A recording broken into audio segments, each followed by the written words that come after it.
सर्वशक्तिमान जीवित पिता परमेश्वर, आपको तहे दिल से धन्यवाद देते हैं पिता परमेश्वर।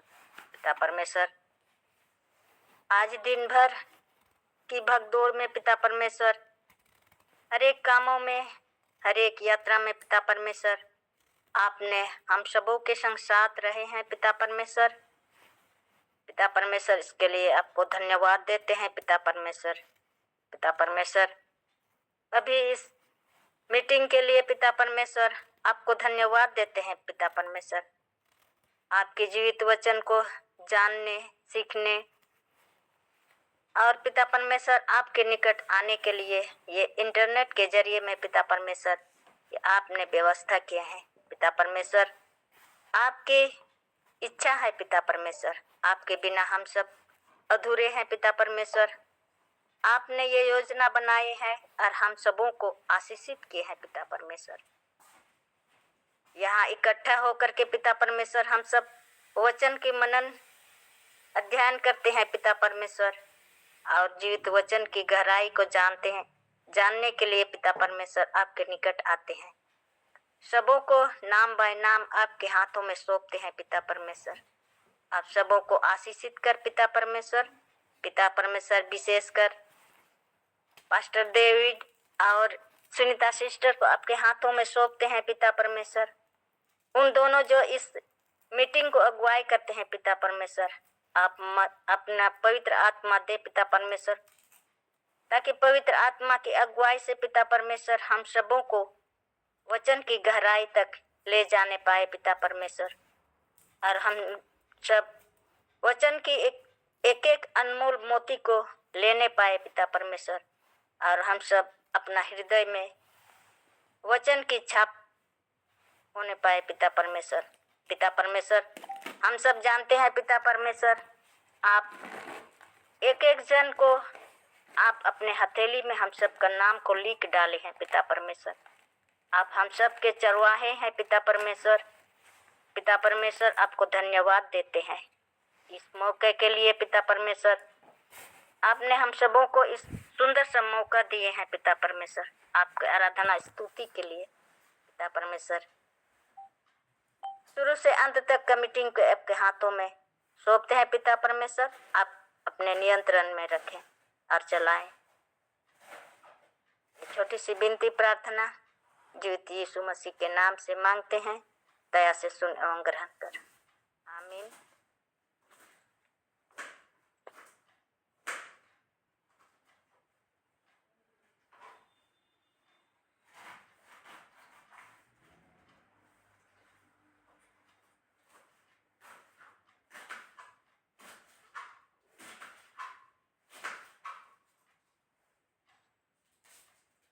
Praise Lord.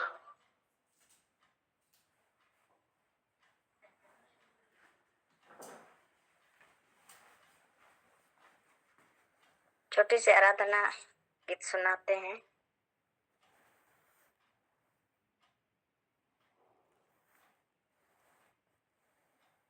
यीशु के साथ नूर में चलूंगा, उसके पीछे मैं चलूंगा। नूर में चलूंगा, पीछे चलूंगा। यीशु मेरा मुंजी मसलू, चलते चलते नूर में यीशु के साथ। हालेलुया,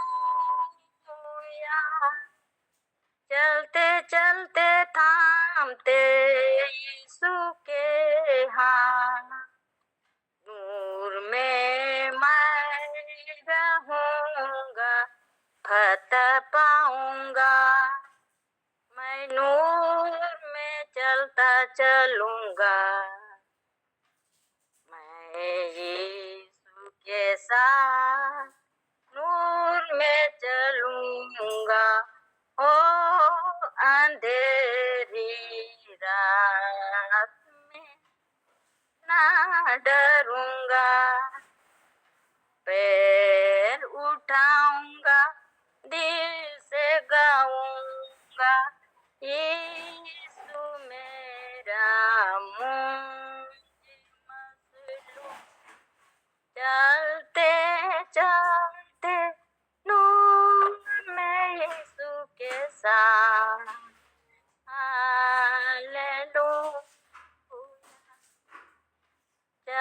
चलते थामते यीशु के हाथ, नूर में मैं रहूंगा, फतह पाऊंगा, मैं नूर में चलता चलूंगा।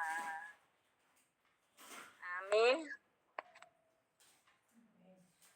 आगे का मीटिंग को पास्टर डेविड के हाथों में सौंपते हैं। जय मसीह की। पास्टर जी, आपको सौंप बताना है ना, उसके बाद ना दीजिएगा। Thank you sister.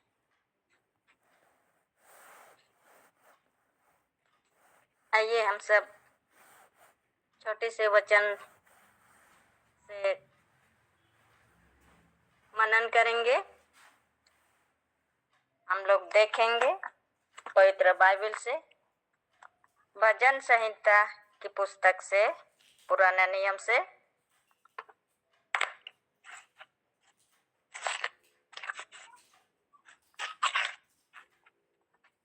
भजन संहिता 95 उसका 6 और 7 आयत को देखेंगे। उसमें वचन इस प्रकार से लिखा हुआ है, आओ हम झुककर दंडवत करें और अपने कर्ता यहोवा के सामने घुटना टेके,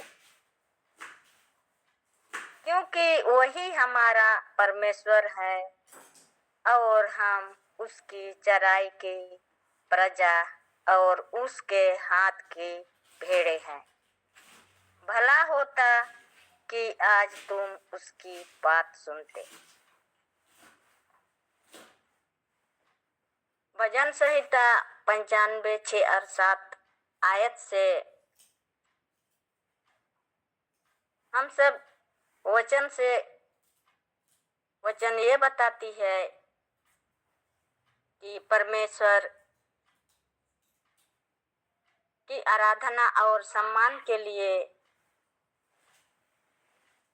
मनुष्य को झुकने और घुटने टेकने के लिए प्रोत्साहित करती है, कि आराधना और सम्मान के लिए हम सब परमेश्वर के निकट आके घुटना टेकने के लिए प्रोत्साहित करते हैं कि आओ हम दंडवत करें और दंडवत करें।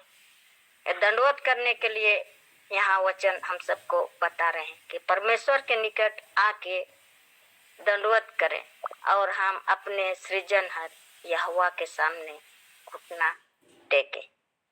यह वचन हम सब के लिए बहुत सुंदर सी अर्जित वचन है कि परमेश्वर के निकट हम सब कैसे आए, कैसे आराधना करें सम्मान के साथ, वो सृजनहार यहोवा के सामने घुटना टेकने के लिए, या वचन परमेश्वर को अपने रचयिता या उद्धारकर्ता के रूप में स्वीकार करने के लिए बताती है। उसके सामने, परमेश्वर के सामने विनम्रता और श्रद्धा के साथ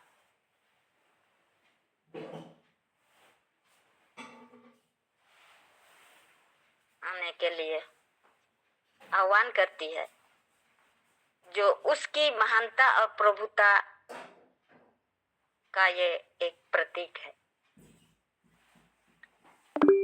यह वचन परमेश्वर की सच्ची और गहरी आराधना करने का निमंत्रण देती है, जिसमें शारीरिक रूप से झुकना और दंडवत करना और घुटना टेकना शामिल है,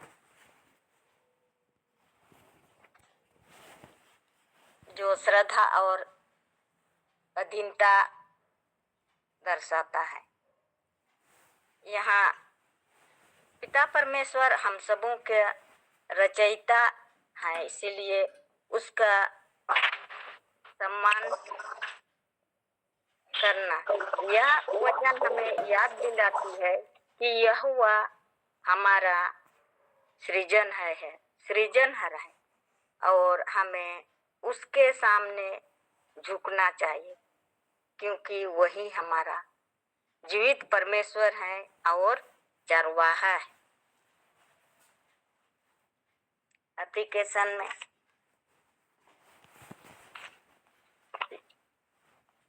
यह वचन से मैं अपना जीवन में एक ऊर्जा मिलती है जो नित्य दिन परमेश्वर के निकट आकर आराधना करने को प्रेरित करती है।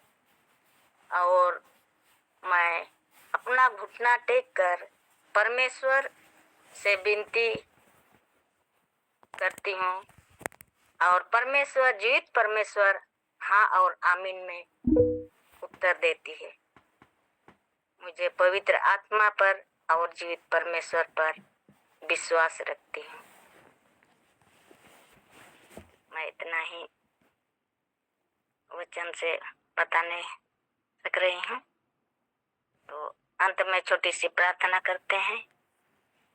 हे पिता परमेश्वर, मैं इस वचन के लिए धन्यवाद देती हूँ, जो इस वचन में पिता परमेश्वर आपका जीवित वचन है। पिता परमेश्वर, जो इस वचन में लिखा हुआ है पिता परमेश्वर, कि आपकी पवित्र आत्मा की सहभागिता में हम सब रहने पाए। पिता परमेश्वर, पिता परमेश्वर, आपकी पवित्र आत्मा के सहायता से पिता परमेश्वर हम सब आपके निकट सदैव रहने पाए और घुटना टेक करके पिता परमेश्वर आपसे आराधना करने पाए। पिता परमेश्वर, पिता परमेश्वर, हर पल हर दिन पिता परमेश्वर, हर पल पल में पिता परमेश्वर आप हम सबों के संग साथ रहे, ताकि हम सब आपके सामने हमेशा घुटना टेक के आपसे आराधना करने पाए। पिता परमेश्वर, पिता परमेश्वर, ये छोटी सी विनती प्रार्थना यीशु मसीह के नाम से मांगते हैं। दया से सुन और ग्रहण कर। आमीन। जय मसीह की सबों को। आगे के फेलोशिप को मैं पास्टर डेविड को सौंपती हूँ। जय मसीह की। पास्टर जी, आगे का जो भी नया व्यक्ति आराधना के लिए तैयार है तो वो आगे बढ़ सकता है। जो कल जिनका नाम है वो आ गए हैं तो आराधना के लिए सुनीता टोप भजन गा सकते हैं प्रभु का? बिल्कुल। ओके। सभी को जय मसीह की। प्रभु ने अब तक संभाले रखा मेरे प्यारे पिता, हमको मेरे पिता परमेश्वर मौका दिया। मेरे खुदावन तेरा धन्यवाद करते हैं मेरे पिता। धन्यवाद यीशु राजा। तेरे वचनों में ये सारा संसार प्रभु, तेरे वचनों में ये जीवन का उद्धार यीशु।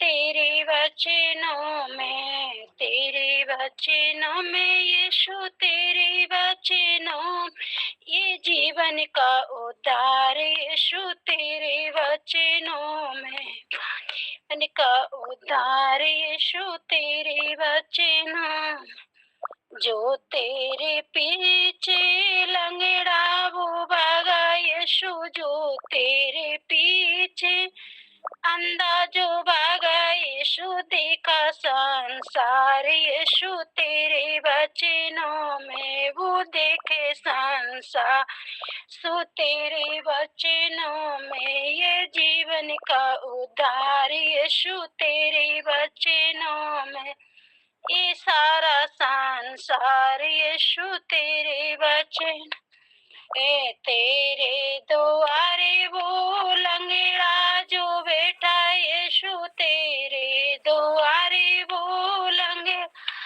बैठा यीशु, उठ चला पर वो वो उठ चला यीशु। तेरे वचनों में वो उठ चला यीशु। तेरे वचन में वो सारा संसार यीशु। तेरे वचनों में वो जीवन का उद्धार यीशु। तेरे वचन में, तेरे वचनों में यीशु हम सब ये आए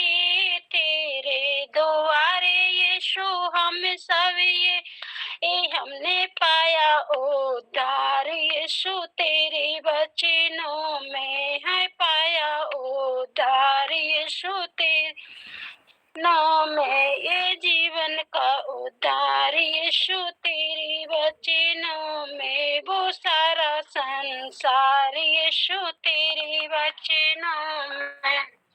सभी को जय मसीह की। हालेलुया।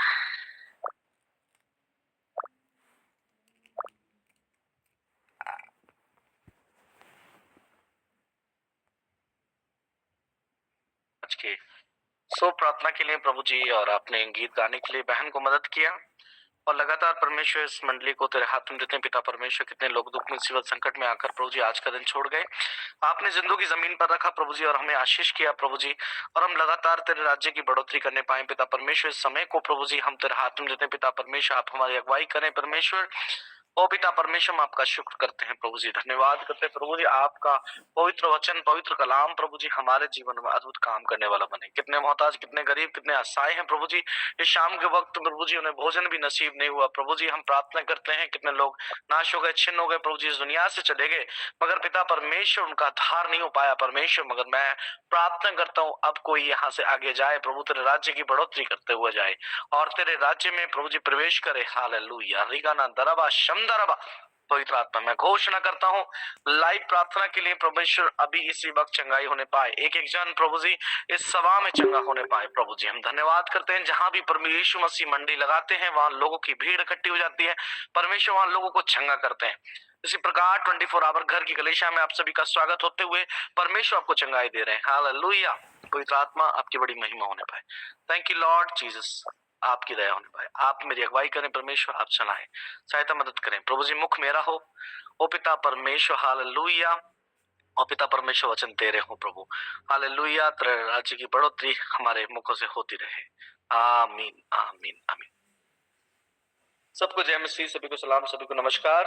हालेलुया। कल की तरह फिर से हम लोग मरकुस की पुस्तक 4 अध्याय, 5 अध्याय और 6वें अध्याय पर हम लोग पहुंचे थे, जहां पर हमने बहुत सारे लोगों को बीमारों से चंगाई पाते हुए देखा। वहां पर हमने दृष्टांतों को देखा, वहां पर मृत बेटी को देखा। परमेश्वर ने वहां पर बड़ा अद्भुत काम किया, वो चलने फिरने लगी। परमेश्वर ने अद्भुत काम किया। परमेश्वर ने यहाँ पर एक एक को आशीष दिया है। हम प्रार्थना करते हैं परमेश्वर हमारे जीवन में अद्भुत काम करता है। हम यहाँ पर आदर और निरादर की बात लगातार सीख रहे हैं प्रभु यीशु मसीह के साथ रहते हुए। कितनी सारी घटनाएं, कितने सारे बात और कितने संघर्ष को यीशु मसीह सीख रहे थे। आज हम लोग सीखेंगे, जैसे हम लोग कल लगातार लाइव बात कर रहे थे, लाइव के विषय में सीख रहे थे। हाँ, हम लोग यहाँ पर ऊंच नीच की बात सीखेंगे, आदर निरादर की बात सीखेंगे कि परमेश्वर के राज्य में जब आप प्रवेश करोगे, परमेश्वर का कहना है कि तुम मेरे नाम के कारण सताए जाओगे। आप कोई और नाम ले लीजिए, आपको कोई नहीं सताएगा। आप कुछ भी कर लीजिए, कहीं चले जाइए, आप ओशो भी बन जाएंगे ना। एक आपने देखा होगा ओशो, ओशो के बारे में आपने जाना होगा। आप ओशो बन जाएंगे, कोई वहां पर आपको नहीं रोकेगा।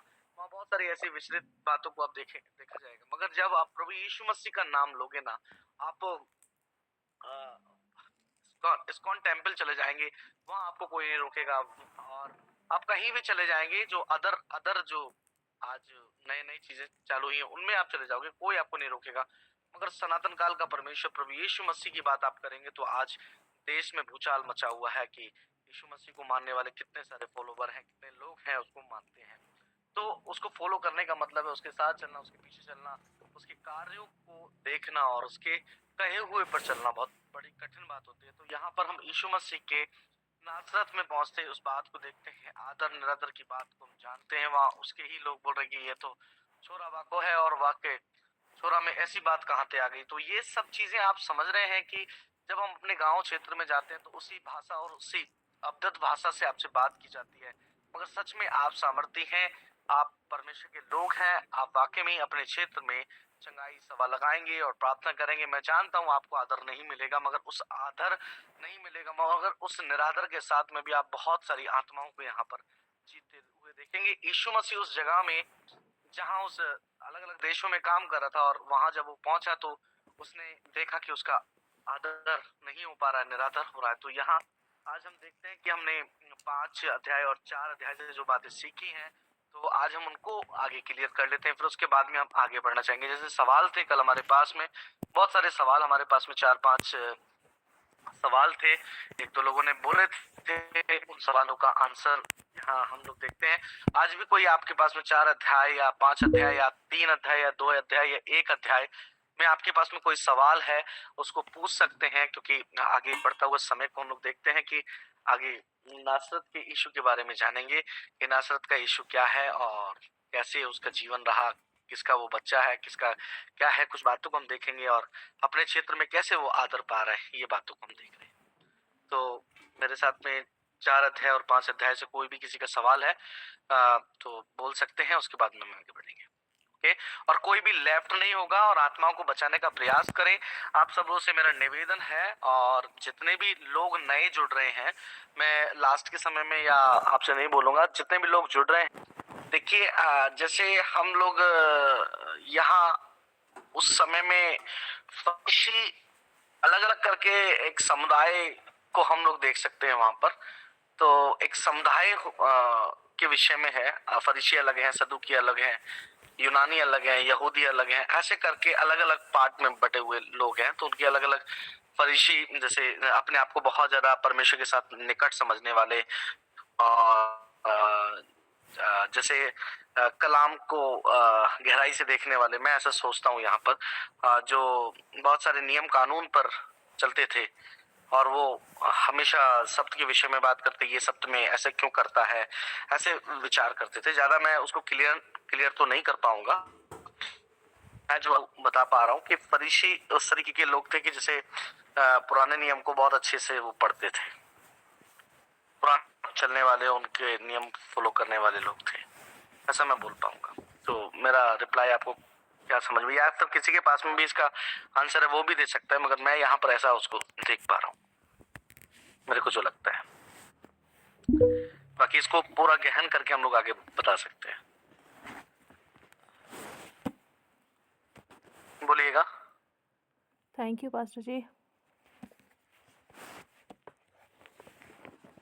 हाँ ठीक है, नहीं आप सेटिस्फाई हैं इस बात से मैंने जो बताया है, या फिर थोड़ा सा अभी और कुछ उसमें देखना है तो हम उसको फिर अच्छे से जवाब दे पाएंगे आपको। तो मेरे को जितना मालूम है मैं उतना बात करूंगा, घुमाना मैं नहीं चाहता हूँ कि मैं बहुत कुछ बताऊं फिर वो घूम जाए व्यक्ति। तो जितना समझा गया उतना बताया गया। बाकी आगे और कोई किसी का कोई सवाल है? 5 अध्याय एक एक जन करेगा। हाँ डॉक्टर सीमा बोलिए। मरकुस पहला के 44 में लिखा है और 45 में, और उससे कहा देख किसी से कुछ मत कहना, परंतु जाकर अपने आप को याजक को दिखा। नहीं मरकुस एक अध्याय का, हाँ ठीक है, एक अध्याय उसका 44 और 45 ना। हाँ 44 45। हाँ तो लिखा है कि तुम अब, और उसने कहा देख किसी से कुछ मत कहना, परंतु जाकर अपने आप को याजक को दिखा और अपने शुद्ध होने के विषय में जो कुछ मूसा ने ठहराया है उसे भेंट चढ़ा कि उन पर गवाही हो। परंतु वह बाहर जाकर इस बात को बहुत प्रचार करने और यहाँ तक फैलाने लगा कि यीशु फिर खुल्लम खुल्ला नगर में न जा सका, परंतु बाहर जंगली स्थानों में रहा और चहुं ओर से लोग उसके पास आते रहे। तो इसका क्या मतलब हुआ कि मतलब जो मूसा की यीशु मसीह के आने तक भी जो चीज है क्या बोलते हैं चढ़ा जो भेंट चढ़ा, और खुल्लम खुल्ला फिर प्रभु ने प्रचार क्यों नहीं कर पाया? देखिए यहाँ पर हम लोग इस बात को देखते हैं कि एक कोढ़ के रोगी को चंगा करना, एक कोढ़ी उसके पास आया, उसने विनती की और उसके सामने घुटने टेककर उससे कहा यदि तू चाहे तो मुझे शुद्ध कर सकता है। परमेश्वर चाहे तो शुद्ध कर सकता है। यहाँ पर इतना तक हम लोग यहाँ देखते हैं। उसने उस पर तरस खाकर उसका हाथ बढ़ाया और उसे छूकर कहा मैं चाहता हूँ तू शुद्ध हो जा, और परमेश्वर चाहता है मैं शुद्ध हो जा, और तुरंत उसका कोढ़ जाता रहा और वह शुद्ध हो गया। तब उसने उसे चिताकर तुरंत विदा किया, चिताकर उसे विदा किया, वो शुद्ध हो गया था और उसे चिताया, उसे बताया कि तू शुद्ध हो गया है। कहने का मतलब परमेश्वर ने उसको बता दिया। फिर उसके बाद में आप 44 और 45 और 46 पद की बात कर रहे हैं यहाँ पर, सॉरी 45 पद की बात कर रहे हैं, 44 और 45 तक आप पढ़ रहे हैं यहाँ पर। और उससे कहा देख किसी से कुछ मत कहना। परंतु जाकर अपने आप को याजक को दिखा। किसको दिखाना है? याजक को दिखाना है। यहाँ पर हम लोग यहाँ देखते हैं कि पहले याजक लोग होते थे और वो जो देखते थे कि जाकर उनको दिखाना है और अपने शुद्ध होने के विषय में जो कुछ मूसा ने ठहराया है उसे भेंट चढ़ा। शुद्ध होने के विषय में जब कुछ ऐसा होता था तो क्या होता था, पहले जो हम लोग आराधनालय में जाते थे और वहां पर भेंट चढ़ाने के विषय में है तो मूसा के समय से ही भेंट चढ़ाई जाती थी और जैसे हम लोग देख सकते हैं शुरुआत से ही भेंटों का सिलसिला चलता आ रहा है और दान देने का चलता आ रहा है। परमेश्वर ने एक अच्छा उनसे बात रखी है, वाचा रखी है। जैसे हम लोग देखते हैं कि भेंट के बारे में है ना, पहलोटा के बारे में, भेंट के बारे में है ना, तो हम यहाँ पर इस बात को समझेंगे तब उसे चिताकर तुरंत विदा किया और उससे कहा, देख किसी से कुछ मत कहना, किसी से कुछ मत कहना। यहाँ से जाने के बाद किसी से कुछ मत कहना, डायरेक्टली किससे कहना? याजक को दिखा। ये बात किसको दिखा? याजक को दिखा उसके कोड़, तो वो देखेगा कि इसके कोड़ चले गए, है ना। बताने की जरूरत नहीं है, दिखाने की जरूरत है। वहां पर उसके शरीर को दिखाने की जरूरत है याजक को। और अपने शुद्ध होने के विषय में जो कुछ मूसा ने ठहराया है उसे भेंट चढ़ा। मूसा ने जो ठहराया है भेंट चढ़ा, मतलब यहाँ पर मूसा के नियम थे उस समय में, मूसा की जो बातें थी, दान के विषय में बातें थी, मूसा के नियम थे और मूसा के नियम ही पुराने नियम में लागू होते थे और उसके अनुसार जो भेंट है उसको चढ़ा और उन पर गवाही हो। वहां पर क्या है? गवाह बन जाओ और उन पर गवाही हो, एक बड़ी गवाही हो कि तुमको परमेश्वर ने चंगा कर दिया है, परमेश्वर ने तुम्हें आशीष दे दी है। अब मूसा ने जो ठहराया हुआ भेंट है वो जाकर वहां पर चढ़ाना है। परंतु वह बाहर जाकर इस बात को बहुत प्रचार करने और यहाँ तक फैलाने लगा कि यीशु फिर से खुला नगर में ना जा सका। ठीक है, और परंतु बाहर जंगली स्थानों में रहा और चारों ओर से लोग उसके पास आते रहे। तो मैं आपको बताना चाहता हूं कि परमेश्वर का जो प्लानिंग्स है बड़ी अद्भुत प्लानिंग है। उसने किसके पास भेजा है? उसको याजक के पास भेजा। परमेश्वर ने, जैसे हम आगे अध्याय 5 में भी पढ़ रहे हैं और जहां पर यायर के वहां पर भी मना किया है, मगर देखिए मना करने की जितनी बात स्लो ली जाती है ना, जैसे हम लोग किसी बात को कहते हैं कि ये बात आप एक कान में कहेंगे ना कि ये बात ना कहना, तो दूसरा भी कहेगा ये ना कहना, मगर वो बहुत आसानी से वो फैलने लगती है बात, वो स्लो तरीके से पहुंचती है मगर वो एक बड़ा रूप ले लेती है। यहाँ पर मैं समझ पा रहा हूँ कि यहाँ पर मना किया गया है, फिर उसके बाद में क्या हो रहा है कि वो खुल्लम खुल्ला उस बात को कर रहा है। कभी कभी हम कुछ बातों को गुप्त रखते हैं मगर हम लोग क्या धीरे धीरे उसको बात को खोलना भी स्टार्ट करते हैं, क्योंकि हमारे मन में वो विचार आते हैं कि हम इस बात को खोलें। तो यहाँ पर एक बड़ी प्लानिंग हो रही है। मूसा ने ठहराया, उसे भेंट चढ़ा और उन पर गवाही हो, परंतु वह बाहर जाकर इस बात का बहुत प्रचार करने लगा। क्या कर रहा है? बहुत प्रचार है, थोड़ा नहीं करना है। अब कहने पर उससे कह देते कि तू जाकर बोलना, है ना, ऐसे बोल देना मैंने तुम्हें चंगा किया है और मैंने ऐसे किया है, तो वो शायद इतना गौर नहीं करता, मगर उससे मना किया कि तू नहीं करना है ना, जाकर सिर्फ याजक को बताना। मगर वो क्या करने लगा है? इस बात को बहुत प्रचार करने लगा है, यहाँ तक फैलाने लगा कि यीशु फिर खुल्लम खुल्ला नगर में ना जा सका। वो फैलाने भी लगा है कि यीशु फिर खुल्लम खुल्ला नगर में ना जा सका, परंतु बाहर जंगली स्थानों में रहा और चारों ओर से लोग उसके पास आते रहे। और चारों तरफ से लोग आ रहे हैं भाई उसके पास, और वो जाकर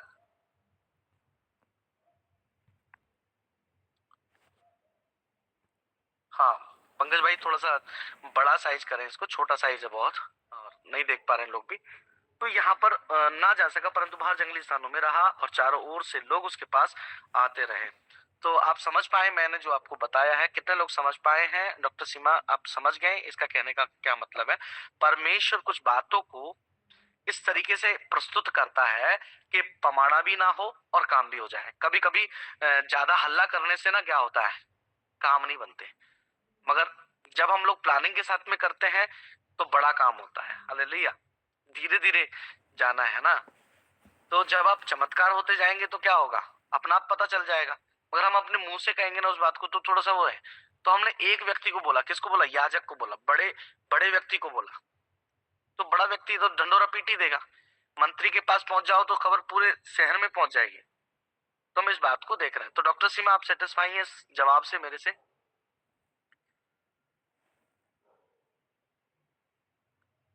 डॉक्टर सीमा क्या आप बोल पाएंगे? क्या हम आगे बढ़े?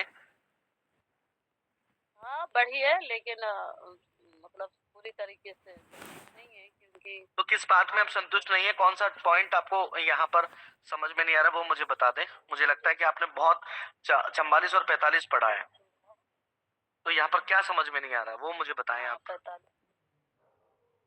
45 जी 45 में है कि वो खुल्लम खुल्ला प्रचार न कर सका, जबकि हाँ। वो तो कर सकते थे, और जो भी बातें हैं वहाँ पे कोई उनके लिए कोई भी रोकने का या रुकने का कोई हाँ कारण नहीं हो सकता। हाँ हाँ हाँ हाँ हाँ। देखिए कुछ कोई कुछ रोक नहीं नगर में, सकता। नहीं कुछ कुछ नगर में वो खुल्लम खुल्ला नहीं कर सकता था, कुछ नगर में वो कर सकता था, है ना। और यहाँ लिखा है कि वह खुल्लम खुल्ला नगर में ना जा सका, कुछ नगर में वो खुल्लम खुल्ला ना जा सका। मैं आपको बता रहा हूँ, वो अपने ही नगर में गया, वहां पर वो खुल्लम खुल्ला नहीं जा पाया, ठीक है। तो खुल्लम खुल्ला ना जा, कुछ स्थानों में हम खुल्लम खुल्ला नहीं जा सकते, जैसे कुछ सिटीज में हम लोग कर सकते हैं। अब दिल्ली में खूब प्रचार करो, कोई दिक्कत नहीं, आपको ज्यादा प्रॉब्लम्स नहीं होगी दिल्ली में, ठीक है। मगर आप राजस्थान में जयपुर में करेंगे तो प्रॉब्लम्स खड़ी हो जाएगी आपके लिए, है ना। अभी मैंने किसी से पूछा कि आप दिल्ली में कर पा रहे हैं, बोला हम तो अच्छे से कर रहे हैं पासू जी, कोई दिक्कत नहीं है, क्योंकि वहाँ का जो पुलिस है, वो गवर्नमेंट है, वो ठीक है। अभी क्या कर रहा है, वो माहौल वहां रखती है और वो कागज पर काम कर रही है। मगर यहाँ आपके राजस्थान में बिल पास हो गया है, वहां पर खुलकर नहीं कर पा रहे हैं अभी लोग, बहुत सहमे हुए हैं। मैंने जिस समय तक खुले में किया, तो मैं बस में, ट्रेन में, सब जगह में प्रचार कर दिया, मगर अभी मैं खुलकर नहीं कर पा रहा। तो ये बात मैं अच्छे से समझ रहा हूँ कि मैं यहाँ पर समझ पा रहा हूँ कि कुछ स्थानों में हम लोग खुले में कर सकते हैं, कुछ में नहीं कर सकते हैं। ये भी है, भारत देश में कुछ जगहों में प्रचार हो रहा है। जैसे आप नॉर्थ ईस्ट में जाओगे तो खुल्लम खुल्ला कुछ भी करो आप, मगर आप छत्तीसगढ़ में खुल्लम खुल्ला नहीं कर सकते हैं। तो यहाँ पर इसी बात का मतलब है, यहाँ पर वो साफ साफ बता रहा है कि परंतु वह बाहर जाकर इस बात को बहुत प्रचार करने और यहाँ तक कि फैलाने लगा कि यीशु पर खुल्लम खुल्ला नगर में ना जा सका। और वो ये बात को भी कह रहा है कि वो यीशु मसीह खुल्लम खुल्ला नगर में ना जा सका, वो खुल्लम खुल्ला नहीं जा सका, कोई ना कुछ बात होगी, और वहां पर वो कोड़ी चंगा हो गया है ना। इस बात को वो कर रहा है, खुल्लम खुल्ला नगर में ना जा सका, परंतु बाहर जंगली स्थानों में, मगर बाहर जो जंगली स्थान है, स्थानों में रहा और चारों ओर से लोग उसके पास आते रहे। तो ऐसा प्रचार किया उसने, एक कोड़ी को चंगा किया और एक याजक को बता दिया, तो बहुत था एक राजा को बताना। राजा के पास संदेश पहुंच गया, समझो पूरे क्षेत्र में पहुंच गया। वो एक क्षेत्र का राजा नहीं होता है, चारों तरफ, चारों नॉर्थ ईस्ट वेस्ट साउथ का राजा होता है। हाँ, जैसे यहाँ लिखा है कि पंजाब में भी सेवा हो रही है ना, खुलेआम, क्योंकि लोग वहां पर क्या है, जागरूक हैं, बहुत सारे लोग हैं, भीड़ है, पर कुछ नगर में वो नहीं कर पाया। तो इसको हम लोग ना अध्याय जो 6वां हम लोग पढ़ रहे हैं ना, इसी बात को आपको समझ में आ जाएगा वहां पर। और आप यहाँ पर अब आप समझ गए तो अभी आप बोल सकते हैं, और अभी भी नहीं समझे तो मैं उसको और क्लियर करूंगा आपके लिए। यही लिखा है, जो कुछ लिखा है यहीं पर है, आपका आंसर भी यही है, क्योंकि वो उस नगर में खुल्लम खुल्ला ना कर सका, मगर काम तो उसने किया। देखिए कुछ जगहों में 10 विश्वासी हैं, कुछ जगहों में 100 विश्वासी हैं, ठीक है ना। ऐसा भी है, कुछ क्षेत्रों में आपको ढेरों सारे विश्वासी मिल जाएंगे, है ना। केरला में, साउथ में आप जाओगे तो आपको आपको कोई पुलिस नहीं पकड़ेगी, कोई रोक नहीं होगा, पुलिस वहां भी है, मगर वहां पर क्या है, एजुकेटेड लोग हैं। और ऐसा नहीं है, वहां पर बहुत सारे लोगों ने ऐसा टीम बना के रखा है कि कोई दिक्कत नहीं है। वहां पर ब्राह्मण्स भी यीशु का संदेश सुनता है, और उस जिसको ग्रहण करना है वहां ब्राह्मण्स भी आ जाता है ना। मगर विरोध नहीं हो पाता वहां पर, क्यों नहीं होता, वहां का सिस्टम ठीक है। तो कुछ कुछ जगहों में सिस्टम ठीक है, तो कोई दिक्कत नहीं होती। यीशु मसीह जब अपने गांव में गए, अपने क्षेत्र में गए, तो क्या हुआ, यीशु मसीह के साथ में आदर नहीं हुआ। और यहाँ पर कह सकते हैं कि जब यीशु का समय नहीं आया, आज यहाँ पर समय की बात नहीं है, यीशु मसीह का समय की बात नहीं है यहाँ पर, यीशु का समय नहीं, यीशु मसीह का समय की बात नहीं है। हम मनुष्य के, वो मनुष्य बनकर आया, उसने यहाँ पर स्पष्ट रीति से सताव को देखा और समझदारी दिखाई। यहाँ पर खुल्लम खुल्ला करने का मतलब है और ना करने का मतलब दोनों है, समझदारी दिखाई। मगर हम कभी कभी क्या करते हैं, बहुत खुले में कर सकते हैं। मैं इस बात को देख रहा हूँ कि मुझे कम से कम 3 महीने पहले, 15 दिन पहले मुझे किसी ने बोला कि आप चर्च बंद कर दीजिए, मगर मैं उसको नहीं बंद किया, मैंने समझदारी नहीं रखी और उसको नहीं बंद किया। मेरे पर धमकी आ रही थी, मगर यहाँ हम यीशु मसीह से सीख सकते हैं कुछ, जहां पर उनको लग रहा था कि नहीं करना है, तो यीशु मसीह ने वहां नहीं किया काम, वहां से वो निकलना ही उचित समझे। तो मुझे धमकी मिली और मुझे लगा कि मुझे कौन रोक सकता है, है ना। पिछले साल तो मैंने बहुत कुछ किया, बहुत कुछ काम किया, बहुत मीटिंग कर ली। अरे यार मुझे तो दिसंबर में बहुत बड़ा प्रोग्राम करना, और आप भी पिछली बार आए थे, कोई दिक्कत नहीं थी, कितना बड़ा अच्छा प्रोग्राम रहा, मगर इस बार नहीं कर पाए, बिल पास हो गया, तकलीफ आ गई, तो मैं रुका नहीं। तो देख लो, मैंने किसी का नहीं सुना, और मैं कह सकता हूँ कि मैंने प्रभु की आवाज को भी नहीं महसूस किया उस समय में, और ये तो साक्षात परमेश्वर है।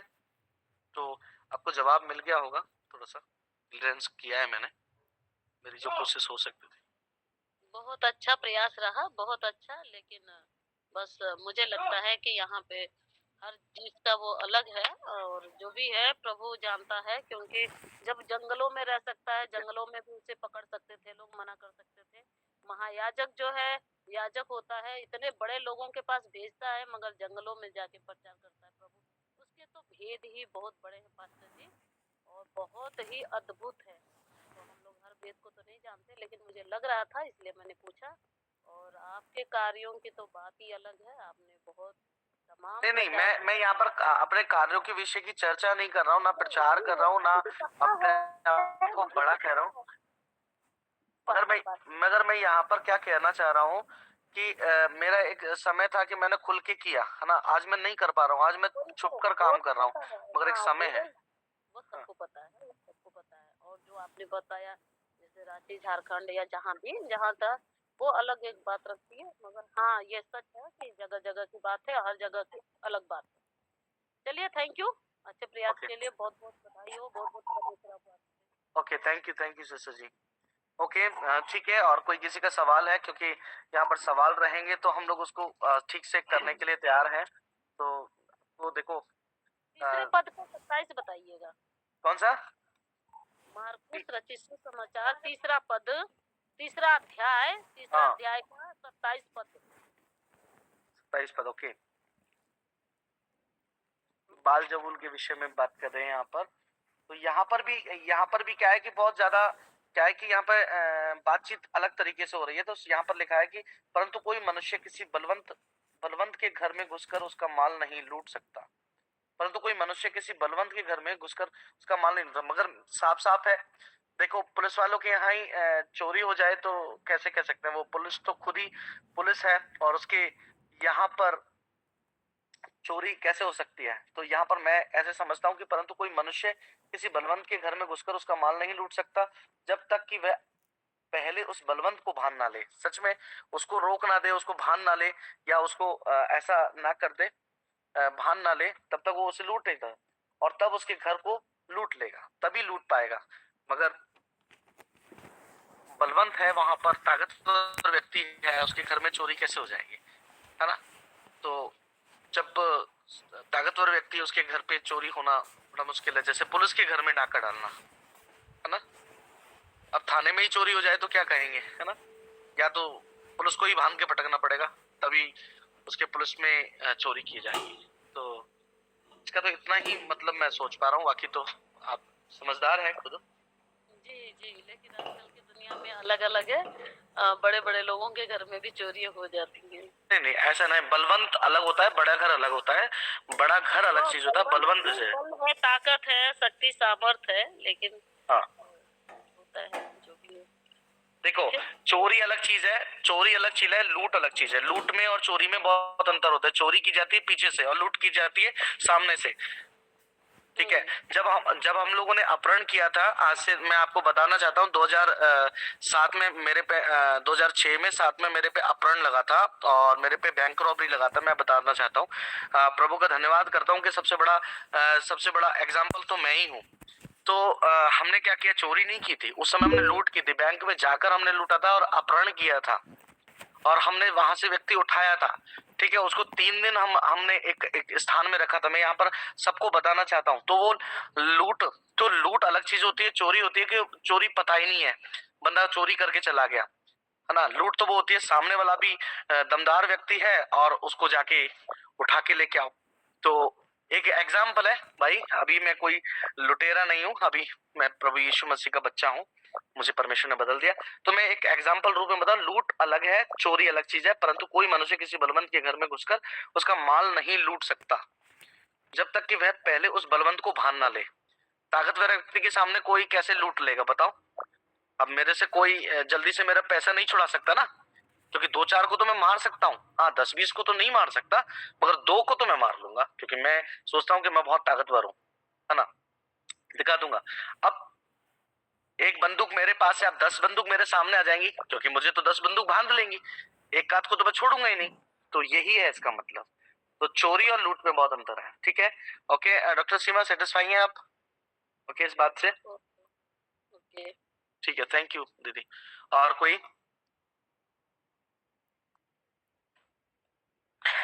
Pastor ji, praise the lord. Praise the lord. मैं कुछ पूछना चाहती थी, मरकुस 5 का 11, 12, 13 जो पद है, में से मैं जानना चाहती हूँ, जो लिखा है यहाँ पे, मैं पढ़ के सुनाती हूँ। वह पहाड़ पर सुअरों का एक बड़ा झुंड चर रहा था। उन्होंने उससे विनती करके कहा, हमें उन सुअरों में भेज दे कि हम उनके भीतर जाएं। अतः उसने उन्हें आज्ञा दी और अशुद्ध आत्मा निकलकर सुअरों के भीतर बैठ गई और झुंड जो कोई 2000 का था, कड़ाड़े पर से झपट कर झील में जा पड़ा और डूब मरा। मैं जानना चाहती हूँ कि आज भी वो सुअर को कैसे, वो शैतान जो दुष्ट आत्मा है, वो सुअर ही को कैसे चुनता है, अशुद्ध आत्मा, और सुअर के बीच आज भी रहता है उसमें? ठीक है, ऐसा अच्छा ठीक है, मैं इसको बहुत बहुत अच्छे से क्लियर करूंगा, क्योंकि मैं इसको क्लियर करूंगा, कोई भी लेफ्ट नहीं होगा। बहुत अच्छा बात आपने पूछ लिया और मुझे अच्छा चाहती हूँ सर इसी में से। और क्या उसको हम लोग खा सकते हैं, नहीं खा सकते हैं? बहुत बस अच्छा, एक बहुत अच्छा आपने बात बोला है। ठीक है, तो देखिए वहां देखो साफ साफ लिखा है, वहां पहाड़ पर सुअरों का एक बड़ा झुंड चल रहा था। तो एक बड़ा झुंड चल रहा था सुअरों का, एक बड़ा, जिसमें लगभग 2000 सुअर थे, ठीक है? और उन्होंने उनसे विनती करके कहा, हम उन सुअरों में से भेज दें कि हम उनके भीतर जाएं, और हमें उन सुअरों में भेज दे कि हम उनके भीतर। तो वहां पर सिर्फ सुअर ही चल रहे थे उस पहाड़ पर, 2000 के करीब। वहां कोई और जानवर को नाम नहीं लिया गया है, ठीक है? तो वहां सुअर थे, वहां गाय बैल बकरी भी होता तो शायद वो कहते कि हमें उनमें भेज दे, मगर यहाँ पर सुअर को आप ऐसे देख रहे हैं कि सुअर घिनौना जानवर है या अच्छा जानवर नहीं है, कीचड़ में रहने वाला जानवर है, इसलिए दुष्ट आत्मा जा रही है। तो मैं बोल रहा हूँ कि कुत्ता तो बहुत उससे भी खतरनाक गंदा जानवर है कुत्ता। अपनी ही लार को, मैं पूरा बताऊंगा, पूरा सुनना, बीच में नहीं बोलना है। तो अपनी खाए हुए को पटकता है, फिर उसको खा लेता है, मगर सुअर ऐसा नहीं करता। तो अलग अलग भिन्नताएं हैं और अलग अलग चीजें हैं। तो वहां पर शायद कुत्ते भी होते, तो उनमें भी दुष्ट आत्मा कहती मुझे उनमें भेज दे। तो यहाँ पर सिर्फ सुअर चल रहे थे और उन्होंने विनती करके कहा, हम उन सुअरों में से भेज दें कि उनके भीतर जाएं, और अंतों से उन्हें आज्ञा दी और अशुद्ध आत्मा निकलकर सुअरों के भीतर बैठ गई। तो उन्होंने कहा वहां जाएं।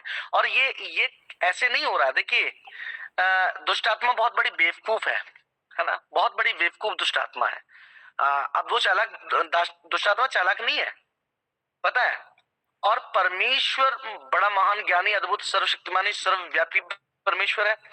वहां पर क्या कर रहे हैं? परमेश्वर का काम होना है, वहां पर लोग प्रचार आना है, लोगों को पता चल रहा है कि परमेश्वर ने क्या किया। देखो वो 2000 सुअर नहीं मरते वहां पर तो हल्ला नहीं होता। 1-2 सुअर गिर जाता तो वो सोचता ऐसे ही गिर गया होगा, मगर वहां पूरा का पूरा सुअर का झुंड गिर गया। कितने लोग समझ रहे हैं इस बात को? पूरा का पूरा झुंड क्या कहता है, खाई में गिर गया। और खाई में गिर गया तो वहां पर उस व्यक्ति को तो बहुत बड़ा नुकसान हो गया। अब वो क्या गया, पूरे गांव में हाल सुना रहा है। अब वहां से लोग आ रहे हैं कि ये कैसे हो गया, ये तो कुछ अद्भुत बात है, ये तो अलग बात है। तो यीशु मसीह का प्रचार होने के लिए, यीशु मसीह का नाम होने के लिए, इतने दुनिया में संदेश पहुंचने के, क्योंकि यीशु देश देश घूम रहे थे, यीशु अलग अलग स्थान में गांव गांव घूम रहे थे यीशु मसीह। तो जिस गांव में बड़ा चमत्कार होगा वही तो लोग विश्वास करेंगे। एक गांव में एक या 2 मुर्दे जिंदा हो जाए तो पूरा गांव विश्वास कर लेगा, मैं गारंटी दे रहा हूं। अर्थी पर से बुड्ढा खड़ा हो जाएगा तो बड़ा काम हो जाएगा। हालेलुया। तो आप समझ रहे मेरी बात को? तो यहां पर बड़ा चमत्कार हो गया। तो वहां पर कोई भी जानवर होता तो शायद मुझे लगता है कि वो ऐसा कहते कि हमें भेड़ों में भेजे, तो भेड़ों में भी चली जाती दुष्ट आत्मा। यहाँ पर ये नहीं है कि सुअर बहुत अच्छा जानवर नहीं है। और यहाँ पर आपने बोला है कि खाने के विषय में, तो यहाँ तक कड़ाके पे झपट कर झील में जा पड़ा और डूब मरा, और डूब मर गए वो, है ना। तो यहाँ तक आपको समझ में आया? ममता सिस्टर, ममता ने पूछा ना, ममता सिस्टर ने, कि रुक्मणी ने पूछा था? जी सर, मैं पूछी। ठीक है रुक्मणी बहन, तो यहाँ पर आपको आंसर मिला, नहीं मिला? सेटिस्फाई हुए आप मेरे आंसर से? हाँ जी जी। ठीक है, तो यहाँ पर कोई और भी जानवर होता, ऐसा होता कि यहाँ पर कुत्ते भी हैं, भेड़ भी हैं, बकरियां, मगर प्रभु यीशु मसीह ने सूअर को चुनाव किया वहां पर। ऐसा होता तो मैं मान लेता कि सूअर का चुनाव कर दिया भाई, अब उसका मांस नहीं खाना है हमको, है ना। ऐसा है।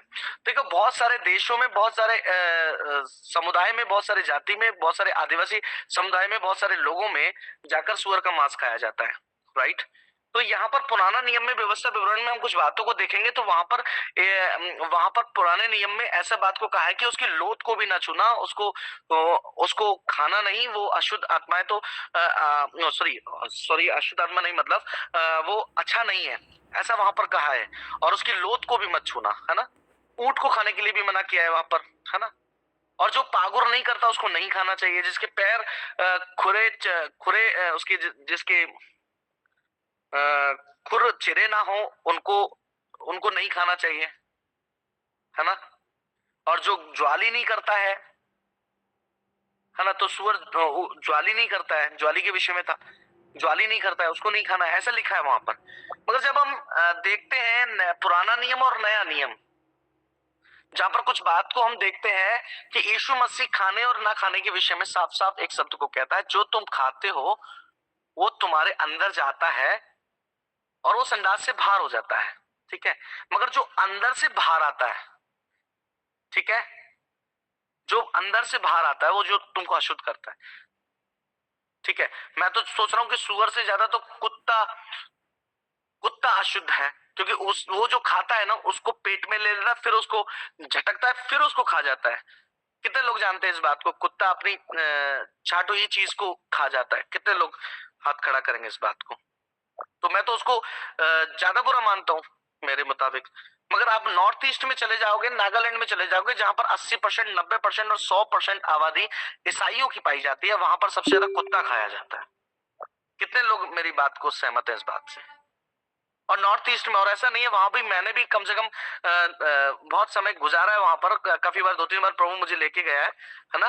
मैं भी 15-20 दिन के लिए भी वहां गया, है ना। एक बार मैं 1 महीने के लिए भी वहां गया, तो वहां पर बहुत कुछ बातें हैं, तो वो चीज मुझे अशुद्ध नहीं कर सकती है ना। तो वहां पर यीशु मसीह या नया नियम की पुस्तक में इन बातों को हमें बता रहे हैं, खाने ना खाने शुद्ध अशुद्ध नहीं होते, ठीक है। तो पुराने नियम में उनको छू नहीं सकते थे, उनको उनकी लोथ को नहीं छू सकते। सुन सुन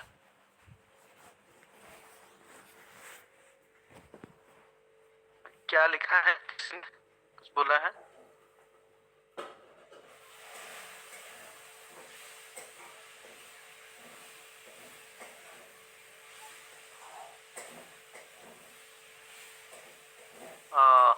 कौन क्या लिखा है? ठीक है, किसी ने लिखा है कि मेरे पापा तंबाकू खाते हैं, पास्टर जी प्रथम कीजिए कि क्या लिख रहे हैं वो थोड़ा सा समझ में नहीं आ रहा। ठीक है, हम यहाँ पर इन बातों को सीखेंगे कि हमें उसका मांस खाना नहीं चाहिए। देखिए, और यीशु मसीह एक बात को कह रहे हैं, तेरा विवेक करे तो खा, और तेरा विवेक नहीं करता है तो मत खा। आपकी बुद्धि में है, मगर वो शुद्ध अशुद्ध नहीं करता। परमेश्वर ने हर एक चीज को बनाया है। देखिए, पुराने नियम में कुछ ऐसे थे, मगर इतने सारे नियम फॉलो करने के बाद में भी क्या पुराने नियम के लोग शुद्ध थे? वो पापी थे? ये ऐसा नहीं था, वो पाप में ही जन्म दिए, पाप में ही होकर मर गए बहुत सारे लोग। और बहुत सारे 300 आज्ञाओं को मानते थे, मूसा की मानते थे, वो सब कुछ करते थे, मगर क्या उनका उद्धार हुआ? जीवन में बहुत सारी चीजें थी उनकी। तो नया नियम में इस बात को यीशु मसीह साफ साफ करे, खाना खाने से तुम शुद्ध शुद्ध नहीं होते। अब आप सोचते हैं कि जो लोग खाते हैं वो घृणित हो जाते हैं। से ही मेरे किसी भाई ने, मेरे ही रिश्तेदार ने बोला था सुअर का मांस नहीं खाना चाहिए, क्योंकि सुअरों में दुष्ट आत्मा चली गई थी। तो मैंने कहा भाई ये अलग बात है और वो अलग बात है। जो अलग अलग बातों को उड़कर करते हैं वो बातें ठीक नहीं है, क्योंकि यीशु मसीह ने कहा खाने न खाने से शुद्ध नहीं। जैसे हम एक दर्शन में देखते हैं कि पतरस के पास में वो एक घिनौने जानवर की एक चादर दिखाई जाती है, दर्शन दिखाया जाता है ना, और उसको खाने के विषय में वहां पर बात की गई है। तो आप देख रहे हैं वो बातें क्यों थी, आप उसको पढ़ेंगे जब आपको मालूम होगा। आपको जानना जरूरी है मेरे अजीजों। तो खाने ना खाने से शुद्ध शुद्ध नहीं होता। और पुराने नियम और यीशु यहाँ पर सब लोगों का परमेश्वर है, सिर्फ सब लोगों का परमेश्वर है। अब आदिवासी सबसे ज्यादा आपका झारखंड में, छत्तीसगढ़ में सबसे ज्यादा सूर का मांस खाते हैं। मैं उनकी वीडियोस देखता हूँ, डेली मैं वीडियो देखता हूँ। झारखंड में सतरंजी बाजार है, बहुत सारे बाजार में सूअर का कान लेकर कोई पहुंच जाता है, कोई सूअर का शरीर लेके पहुंच रहा है। वीडियोस में आप देखेंगे कोई उसका कुछ लेके पहुंच रहा है, कोई उसका टांग लेके पहुंच रहा है, और सतरंजी बाजार में उसको खाया जा रहा है। सुनीता टोपनो, क्या मैं गलत कह रहा हूँ? और वो बहुत अच्छी आराधना वो लोग करते हैं, अच्छे से प्रार्थना करते हैं, दुआ करते हैं, लोगों के जीवन को बचाते हैं। तो बहुत सारे लोग खाते हैं, और ऐसा नहीं है सिर्फ आदिवासी लोग ही खाते हैं, SC ST OBC बहुत जनरल सारे लोग खाते हैं। और सबसे ज्यादा विदेशों में खाया जाता है, सबसे ज्यादा मांस विदेशों में खाया जाता है, सबसे ज्यादा फैक्ट्री सुअर के मांस की बनाई जाती है। संगीता कुछ कह रहे हैं आप?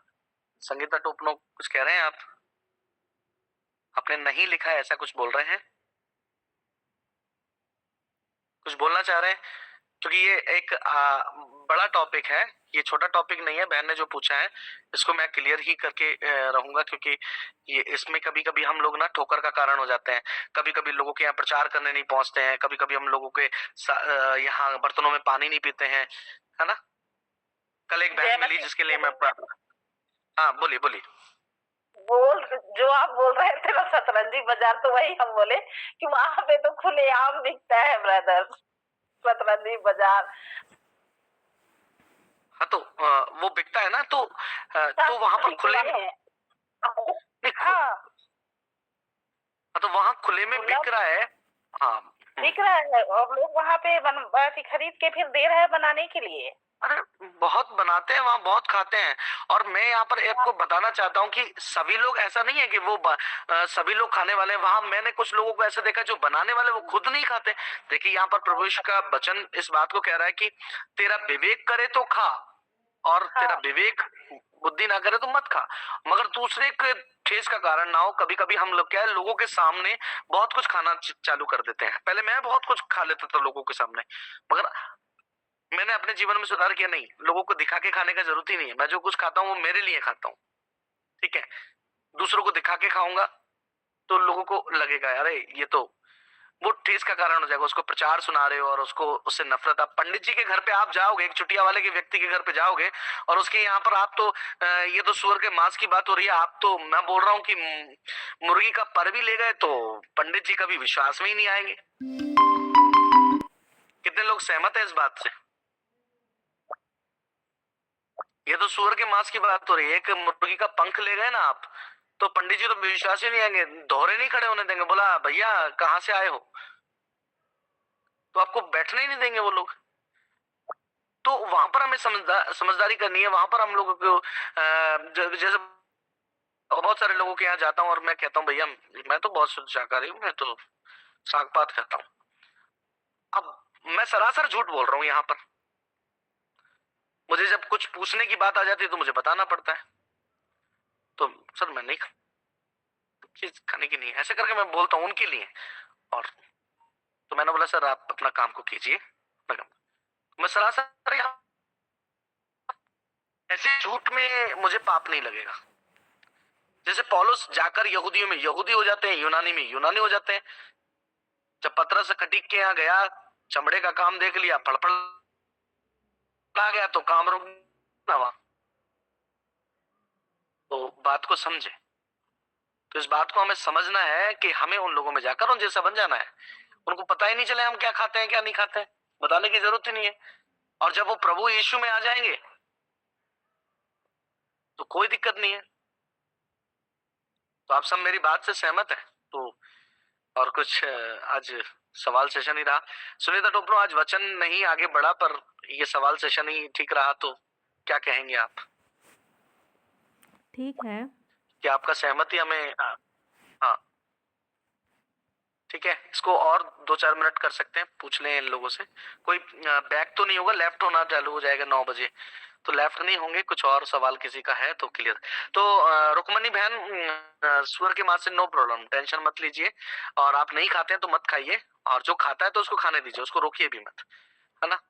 और टेंशन मत, तो उतना ही प्यार कीजिए जितना आप अपने पड़ोसी से प्रेम करते हैं, अपने परिवार से प्रेम करते हैं, अपने लोगों से प्रेम करते हैं। वो भी आदर के योग्य व्यक्ति है और खा रहा है, तो सबसे ज्यादा फॉरनर लोग खाते हैं या छोटी जात वाले खाते हैं, ऐसा लोगों की मानसिकता है। मगर ऐसा कुछ भी नहीं है। आजकल 5 स्टार होटलों में सबसे अच्छा मीट इसको ही माना जाता है। 5 स्टार होटलों में, ये नहीं तो 5 स्टार होटल नहीं, ठीक है। तो 5 स्टार होटलों में, और आपने होटल का खाना खा लिया तो समझ लो आप किसी भी चीज से बचे ही नहीं है, ठीक है। ये कहा जाता है जिसने होटल का खाना खा लिया उसने सबसे अशुद्ध खाना खा लिया। वहां सब तरीके के तेल में आपको कुछ भी फ्राई करके दे सकते हैं। आपको क्या दे सकते हैं? गाय, बैल, बकरी, सुअर, कुत्ता, बिल्ली, लिजर्ड, आपको कुछ भी खिलाया जा सकता है। तो आप अपने मन को अच्छा रखें, बस मन अच्छा है तो सब कुछ अच्छा हो जाएगा, ठीक है। रुक्मणी बहन, आप बोल सकते हैं, आप सेटिस्फाई हैं तो। बाकी टाइम हो गया। जी सर, बहुत अच्छा, वो आपको और ब्लेस करे। Thank you. और किसी का सवाल है भैया बताइए, मैं दे देंगे जवाब जितना मेरे को आता है।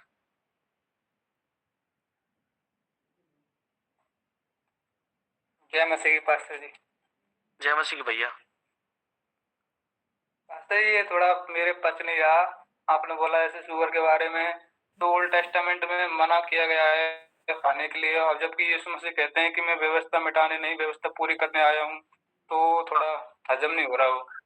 तो व्यवस्था सिर्फ यहूदियों के लिए थी या सबके लिए है? यीशु मसीह पूरी मानव जाति के लिए आया है, सिर्फ इजराइलियों के लिए या यहूदियों के लिए, या उन्हीं सब लोगों के लिए आया है? यीशु मसीह किन लोगों के लिए आया है, आप मुझे बता सकते हैं? यीशु मसीह तो पूरी मानव जाति के लिए आए, पापियों के लिए। हाँ, अब किसी के यहाँ पे आप जाते ही, आप किसी के यहाँ प्रचार करने जाते हो और वो लोग तो सुअर का मांस खाते हैं, अपने बर्तनों में घृणित वस्तु रखते हैं। बाइबल में यशायाह भविष्यवक्ता की पुस्तक में जब आप पढ़ेंगे, शायद वो मैं आयत नंबर भूल रहा हूँ, अध्याय 56 जन 55 54 पे लिखा हुआ है, तो कोई भी देख सकता है उसको। मेरे को एकदम से वहां लिखा है कि पहले ये मेरे खोजी ना थे मगर ये अब मेरे खोजी होंगे, और लिखा है कि ये अपने बर्तनों में घृणित मांस रखते हैं और ये घृणित वस्तुएं रखते हैं अपने बर्तनों में। और ये आज ही दोपहर को बात चल रही थी एक बहन से, तो घृणित वस्तुएं रखते हैं और ये ब्यारियों में बलि चढ़ाते हैं, सुअर की बलि चढ़ाते हैं, और ये सुअर का मांस खाते हैं, ये जंगलों में रहते हैं, ऐसे लिखा है उसमें। तो आदिवासी और ये इन लोगों के विषय में वो है, क्योंकि जंगलों में तो ज्यादातर आदिवासी लोग रहते हैं। आदिवासी का मतलब आदि से मिलने वाले लोग हैं, आदि से हैं, उनका ही है सब कुछ। आदि से मतलब पेड़ पौधा सब उनका ही, सब देन परमात्मा ने उनको दिया है। आदि से लोग हैं जो, वो बाहर के लोग नहीं है, वो मिडिल ईस्ट के लोग नहीं है, वो आर्य नहीं है, वो बाहर से आए हुए अंग्रेज नहीं है, वो कब्जा किए हुए लोग नहीं है। इनका पेड़ों से बहुत अच्छा नाता है, वो आदि के लोग हैं। तो उनके पास में वहां क्या है, वो ब्यारियों में क्या करते हैं, बलि चढ़ाते हैं, ऐसे करके वहां पर उस बात को लिखा गया है। और ये मेरे कभी थे ना मगर अब मेरे होंगे। अब भाई वचन तो ऐसा कह रहा है यशा में, और हम जब इनके पास में संदेश लेकर नहीं जाएंगे तो फिर ये कैसे आएंगे? और जाते ही हम लोग कहेंगे कि आपको सबसे पहले सुअर का मांस छोड़ना है भाई, तो क्या वो आपकी सुन पाएंगे? पंकज भाई कैसे प्रचार कर पाओगे? सुनीता टोपनो, थोड़ा सा पंकज भाई को क्लियर करें कि मैं जो कहना क्या चाह रहा हूँ। पास्टर जी जो कह रहे हैं उनका एक जो नज़रिया है वो मैं बताना चाह रही हूँ। चाहे जो उन्होंने कहा कि वहाँ पर केवल सुअर ही थे, और वो एक उनके दृष्टिकोण से ये बात निकल कर आया कि उसके माध्यम से यीशु मसीह का जो प्रचार कार्य है उस गांव के लिए एक माध्यम बना। और हम लोग जो अब बातचीत कर रहे हैं व्यवस्था विवरण या पुराने नियम के आधार पर कि सुअरों का मांस नहीं खाना चाहिए, वो मना किया गया है। और ये जो मरकुस 5 अध्याय में जिस पहाड़ पर सुअरों का बड़ा झुंड था, वो अन्य जातियों का देश था, गिरास सेनियों का देश था, और वहाँ पर सुअरों को चराया जा रहा था और फिर वो उस तरह से हो गए। तो हाँ, वो एक जो पॉइंट ऑफ व्यू है कि उसके माध्यम से उन अन्य जातियों के क्षेत्र में सुसमाचार प्रचार का एक माध्यम बना। ये एक पहला जो है हमने सीखा या जाना आज। और दूसरा जो हम समझने का कोशिश कर रहे हैं कि जब पुराने नियम में मना किया गया है तो हमें खाना चाहिए या नहीं खाना चाहिए।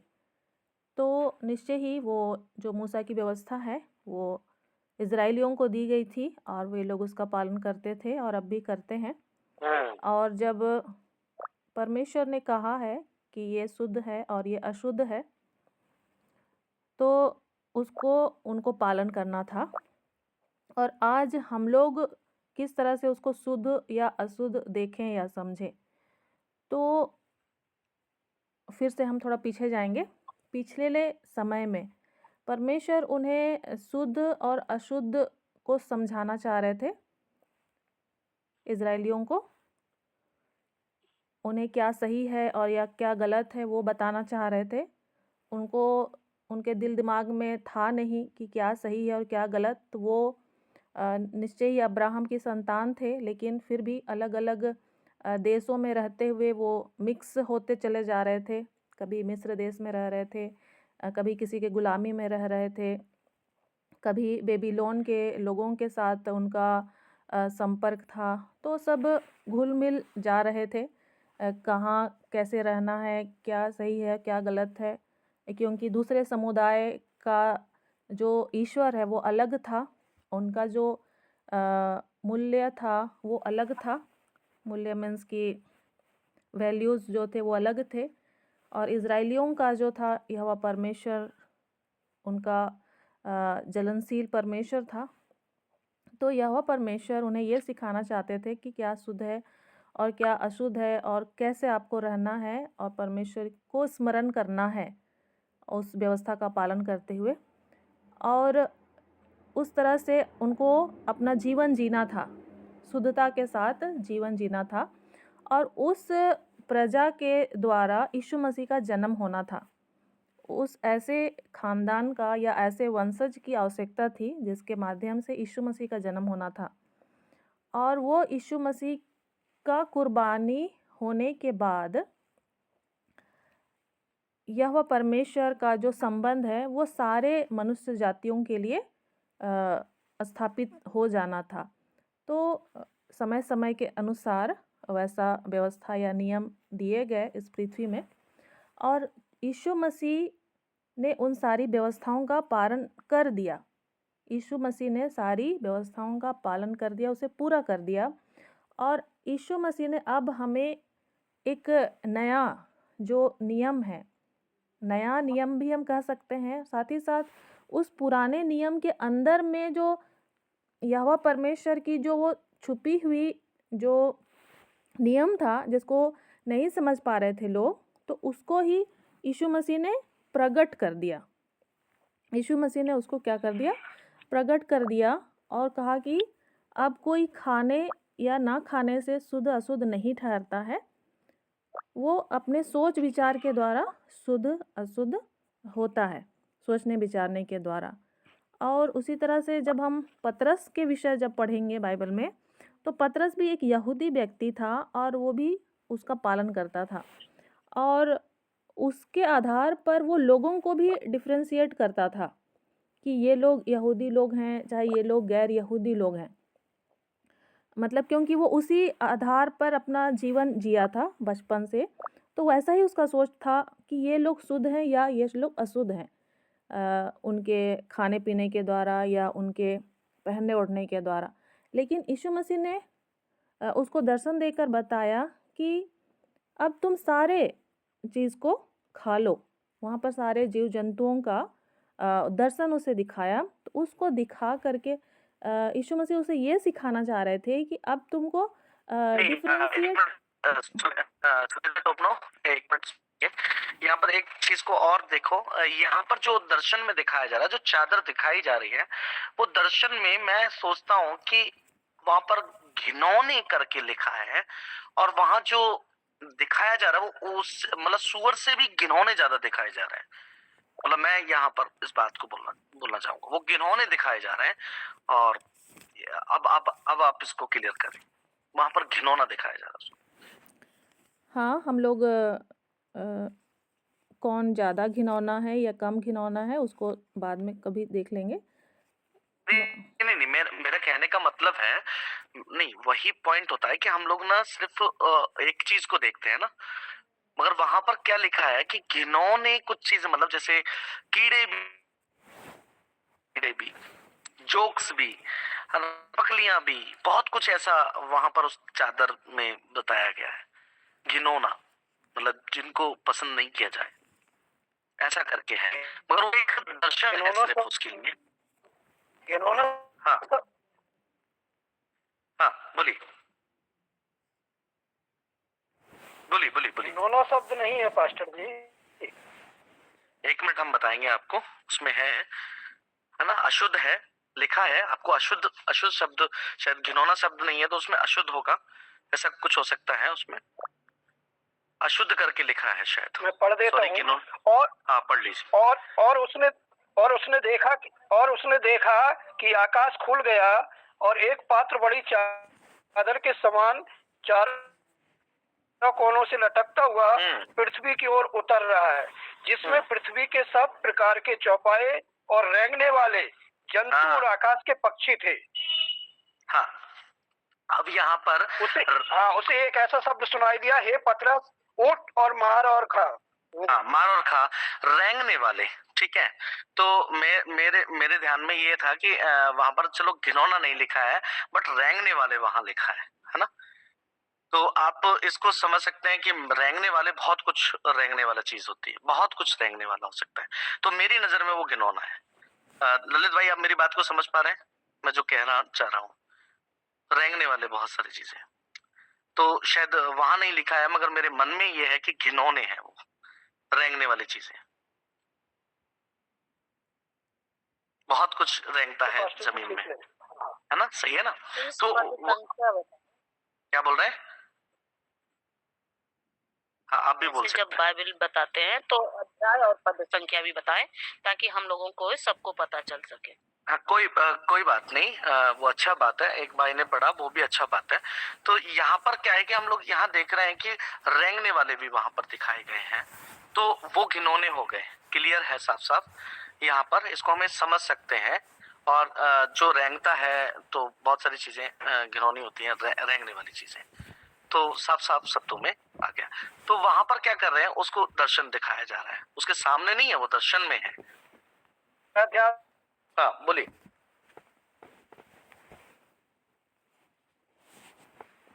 उसका 7-8 में लिखा है। हाँ,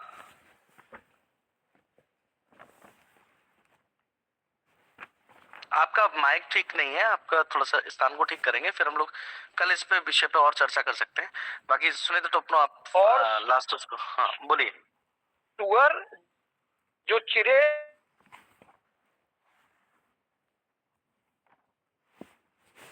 आपका आवाज बिल्कुल नहीं आ रहा है। आप अभी यहाँ पर अपने म्यूट कर लीजिए, आपका आवाज आ ही नहीं रहा है, तो वो ठीक नहीं है। अभी आप समय नहीं है, तो उसके बाद में हम लोग कल चर्चा कर सकते हैं ललित भाई। तो सुनीता टोपनो, आगे इसको लास्ट करने का कोशिश करें, भाई समझ गए हैं तो। पंकज भाई, आप समझ गए हैं तो बताइए, हम आगे बढ़ेंगे तो टाइम ज्यादा हो जाएगा, क्योंकि इसको हम और क्लियर कर सकते हैं। ठीक है? ठीक है पास्टर जी, पर मैं और पढ़ूंगा इसको और डीपली देखूंगा। हाँ, बिल्कुल पढ़े, इस पे आगे बात करेंगे फिर। ठीक है, ओके। तो इसमें हम लोगों ने यही जान रहे हैं कि परमेश्वर ने उन सब बातों के लिए हमें अपने जो मन में जो विचार है उनको हमें शुद्ध करने की आवश्यकता है। जो दुनिया में जो चीजें हैं वो हमारे अंदर जाती हैं या हमें वो कहते हैं, तो वो अंदर से जब बाहर आती हैं वो अशुद्ध हमको करती हैं। तो ये बात को हम लोगों ने सीखा है। तो जो ना खाने वाले हैं उनके विचार में आ सकता है कि ऐसा लिखा है, ऐसा लिखा है, मगर पूरा पवित्र शास्त्र बाइबल को आप पूरा पढ़ेंगे, यीशु मसीह की बात को पढ़ेंगे, और ऐसा कोई सोचता है कि नहीं खाना चाहिए, तो ये सिर्फ आप अपने लिए विशेष कर सकते हैं, मगर लोगों को हम नहीं बोल सकते कि आप ना खाएं। मैं तो कभी नहीं बोलूंगा। जो लोगों में हम सेवा करते हैं या जहां नहीं भी करते तो उनको मैं प्रचार नहीं करूंगा।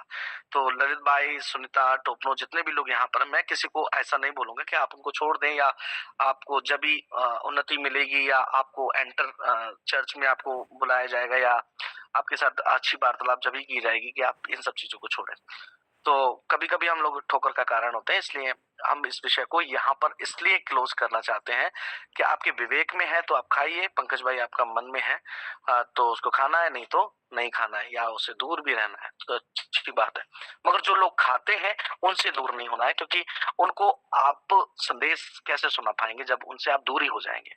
तो सुनीता टोपनो लास्ट करेंगे। जब हम उन लोगों से दूर ही हो जाएंगे तो संदेश नहीं सुना सकते, मैं तो ऐसा सोचता हूँ। जब उनकी कमियों को देखकर हम लोग उनसे दूर भागेंगे तो कभी प्रचार नहीं कर पाएंगे। ललित भाई, आप सेटिस्फाई हैं इस बात से? उनसे दूर भागेंगे तो हम लोग, तो सवाल यही था। सुनीता टोपनो? हाँ ठीक है, सभी ने बहुत ही सहयोग किया है। प्रभु का आत्मा हर एक को सहायता और मदद करे, और हम लोग निश्चय ही विवेक का इस्तेमाल करें, और साथ ही साथ यदि हमें आवश्यकता है तो हम खा सकते हैं, और नहीं तो हम नहीं खा सकते हैं। कहने का मतलब मैं ये बोल रही हूँ कि हम अपनी अभिलाषाओं की तृप्ति के लिए ना खाएं,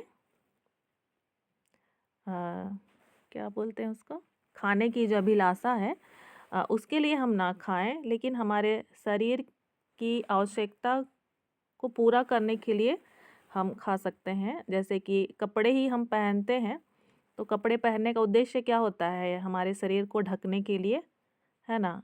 लेकिन कई बार हम ऐसे भी कपड़े पहनते हैं जिससे कि हम अपने आप को बहुत अच्छा दिखाने का कोशिश करते हैं, और मतलब वो हमारे आँखों की अभिलाषा या हमारे जीविका का घमंड को व्यक्त करता है, और ऐसी बातों से हमें बचना चाहिए, क्योंकि बाइबल इसे पाप की श्रेणी में रखती है। आँखों की अभिलाषा, शरीर की अभिलाषा, जीविका का घमंड। तो यदि हम कोई भी चीज़ खा रहे हैं तो वो हमारे शरीर में जो भूख है उसको मिटाने के लिए हम खा रहे हैं, या तो फिर हम अपने खाने का जो लालसा है उसके लिए हम खा रहे हैं। तो इस तरह से हम अपने आप को सुधार सकते हैं आने वाले टाइम में। तो ये हमारा व्यक्तिगत प्रयास रहेगा अपने अपने मसीही जीवन को बेहतर करने के लिए। और निश्चय ही बाइबल हमें उपवास के बारे में भी बताती है। तो हम किस किस स्तर पर खाने की गहराई में जा सकते हैं, हमको सोचना चाहिए, और किस किस स्तर में हम खाने को अवॉइड भी कर सकते हैं, कम कर सकते हैं, ख़त्म कर सकते हैं, है ना। तो सभी कुछ है, तो वो व्यक्तिगत रीति से अपने अपने स्तर के अनुसार हम लोग करते हैं। जैसे जैसे हम आगे बढ़ते जाते हैं तो प्रेम हमारा बना रहे सभी के प्रति, और हम बुद्धिमानी का भी इस्तेमाल करें ताकि यीशु मसीह का जो सुसमाचार है वो सभी के पास पहुंच सके। और निश्चय ही वो सुअर का जो दृष्टांत था, वो देश था गिरासेनियों का देश, अन्य जातियों का देश था, और यीशु मसीह ने वहाँ पर जाकर परमेश्वर के राज्य का सुसमाचार प्रचार किया। तो हमारा जो उद्देश्य होना चाहिए कि यीशु मसीह का सुसमाचार फैलना, पहला उद्देश्य, और दूसरा उद्देश्य कि यीशु मसीह की जो देह है, मीन्स की जो कलीसिया है, वो कैसे मजबूत होगी, उस विषय पर हमको ध्यान देना है। उसके पहला दूसरा ये बात हमारा प्रथम स्थान होना चाहिए। उसके बाद बाकी चीज़ को हम लोग ऐड भी कर सकते हैं या फिर घटा भी सकते हैं। तो प्रभु सहायता करे। और एक सवाल का मैं उत्तर देना चाहूँगी, जो शुरू में कहा गया था, पूछा गया था कि याजक को क्यों दिखाया गया और यीशु मसीह क्यों खुल्लम खुल्ला प्रचार नहीं कर पाए। तो वहाँ पर ही हम लोग जब बाइबल को पढ़ते हैं तो यीशु मसीह के बारे हम लोग जानते हैं कि यीशु मसीह व्यवस्था को पूरा करने के लिए आए और यीशु मसीह ने याजक को दिखाने के लिए कहा। क्यों दिखाने के लिए कहा? क्योंकि वही नियम था और यीशु मसीह एक यहूदी होकर सारी यहूदी का जो रीति विधि है उसको उन्होंने पूरा किया।